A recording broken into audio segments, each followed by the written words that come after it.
Pemirsa, hari ini Pengadilan Tindak Pidana Korupsi Jakarta kembali melanjutkan sidang kasus dugaan suap dan gratifikasi vonis bebas Ronald Tanur. Ketiga tersangka yakni Meriska Wijaya, Zarof Richard, dan Lisa Rahmat akan melanjutkan persidangan dengan agenda pemeriksaan saksi.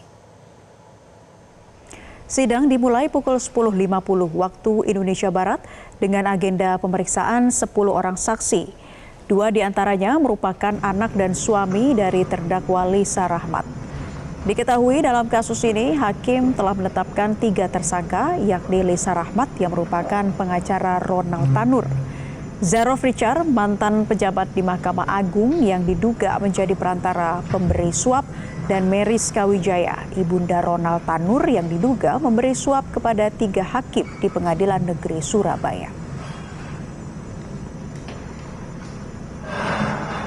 Suap vonis bebas Ronald Tanur, pemirsa, untuk mengetahui informasi selengkapnya sudah bergabung bersama kami jurnalis Metro TV Insan Suwardi. Insan, bagaimana jalannya sidang hari ini? Siapa saja yang diperiksa? Ya, Naila dan juga pemirsa, kami sampaikan untuk update terkini setelah pukul 10.50 waktu Indonesia Barat, sidang lanjutan kembali dimulai. Untuk update informasinya, di mana untuk awalnya rencana pemeriksaan terhadap 10 saksi, di mana 2 saksi merupakan saksi bersama terhadap 3 terdakwa, baik dari terdakwa Meriska Wijaya yang merupakan ibunda Ronald Tanur, maupun Lisa Rahmat selaku pengacara hukum dari Ronald Tanur, dan Zarof Richard yang merupakan salah satu orang yang diduga menjadi makelar dari kasus di tingkat kasasi atas vonis bebas yang didapatkan oleh Ronald Tanur, kini mengalami sedikit perubahan, di mana tadi kami mendapatkan informasi untuk pemeriksaan saksi terhadap terdakwa Meriska Wijaya ini ditunda, mengingat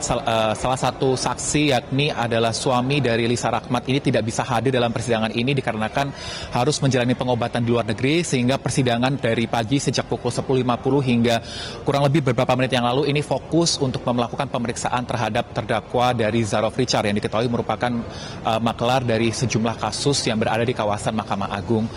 Republik Indonesia. Dan tadi kalau kami mendengar ada beberapa poin menarik yang disampaikan dalam persidangan kali ini, Naila dan juga pemirsa. Salah satunya kami juga melihat ada 3 orang saksi yang telah selesai diperiksa ataupun telah selesai dimintai keterangan di hadapan majelis hakim, di mana ketiganya ini mendalami sejumlah poin-poin yang melekat terhadap terdakwa Zarof Richard dalam atribusinya sebagai pejabat di kawasan Mahkamah Agung dalam kepengurusan sejumlah perkara di dalamnya. Salah satunya kami tadi mendengar dari saksi yakni ada Abdul Mulk yang dihadirkan sebagai perwakilan dari PT Antam, di mana ia diketahui merupakan manajer retail dari PT Antam, yang kita ketahui bahwa dari terdakwa Zarof Richard telah diamankan barang bukti karena ia memiliki emas seberat 51 kg, di mana majelis hakim bersama dengan jaksa penuntut umum ini mendalami bagaimana keabsahan ataupun keaslian serta legalitas dari kepemilikan emas hingga 51 kg dari terdakwa Zarof Richard, di mana ada beberapa poin yang disampaikan lewat saksi, yakni sebagai kapasitasnya manajer retail dari PT Antam dari sejak tahun 2011 setelah diterapkan aplikasi sistem e-emas ini tidak ditemui adanya transaksi atas nama Zarof Richard atas seluruh transaksi pembelian emas dari PT Antam di seluruh butik yang ada di Indonesia. Artinya dari periode 2011 hingga saat ini tidak ditemui ataupun tidak ditemukannya transaksi atas nama Zarof Richard maupun sejumlah nama lainnya yang berada di sekitar Zarof Richard untuk melakukan pembelian transaksi emas hingga 51 kg. Kalau tadi kami dengar di mana majelis hakim pun menilai bahwa kepemilikan angka 51 kg emas ini dinilai merupakan angka yang tidak wajar, sehingga didalami bagaimana kepemilikan emas dari terdakwa Zarof Richard terhadap sejumlah barang bukti lainnya yang juga sudah diamankan sebagai barang bukti atas dugaan makelar dari sejumlah penyelesaian perkara yang berada di dalam Mahkamah Agung lewat jabatannya. Lalu tidak hanya itu, tadi ada salah satu saksi yang merupakan kawan dari Zarof Richard pun juga menyebutkan ia telah memberikan uang sejumlah 1 miliar rupiah dengan dalih untuk produksi dari film yang disutradarai oleh Zarof Richard, yakni adalah Sang Pengadil, di mana ia menyebutkan bahwa adanya komunikasi antara dengan Zarof Richard terkait pembuatan film Sang Pengadil, di mana Zarof Richard ini meminta ataupun menawarkan kepada rekannya untuk membantu pendanaan dari film 1 miliar ini dengan adanya nanti pembagian hasil atau pembagian keuntungan. Dan tadi memang disebutkan ada beberapa update di dalamnya, di mana saksi juga meminta bantuan terhadap Zero Richard atas sejumlah perkara yang di dalamnya lewat Zero Richard, namun hasilnya pun tetap nihil, tidak sesuai dengan harapan. Namun sampai dengan saat ini ia masih belum menerima pengembalian uang 1 miliar dari Zero Richard, di mana film yang kita ketahui film Sang Pangeran ini juga batal tayang setelah Zero Richard ditetapkan sebagai tersangka dan saat ini tengah menjalani proses pengadilan dari Pengadilan Tindak Pidana Korupsi Jakarta. Dan tadi dalam keterangan di akhir sebelum diakhiri pemeriksaan dari salah satu rekan Zero Richard pun ditegaskan lewat majelis hakim bahwa ia juga meminta kembali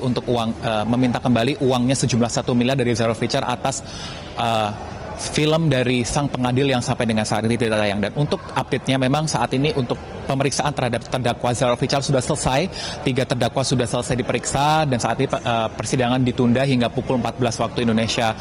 Barat nanti untuk melanjutkan pemeriksaan terhadap terdakwa lainnya, yakni adalah Risa Rahmat yang merupakan pengacara hukum dari Ronald Tanur yang diketahui melakukan penganiayaan hingga menyebabkan kekasihnya Dini Sera Afrianti meninggal dunia. Tentu akan kita nantikan, mengingat kalau dari awal informasinya akan ada 10 saksi yang diperiksa dan 2 tidak hadir, artinya 3 sudah menjalani pemeriksaan, akan ada 5 saksi yang akan nantinya menjalani pemeriksaan ataupun memberikan keterangan di persidangan Risa Rahmat. Kami kembalikan kepada Anda, Naila. Baik, Insan Suwardi dari Pengadilan Tipikor Jakarta. Terima kasih informasi Anda. Selamat bertugas kembali. Pemirsa, ibu kota Korea Selatan, Seoul, dipenuhi cahaya lampion saat festival Lotus digelar dan memukau pengunjung sepanjang malam. Selengkapnya sesaat lagi.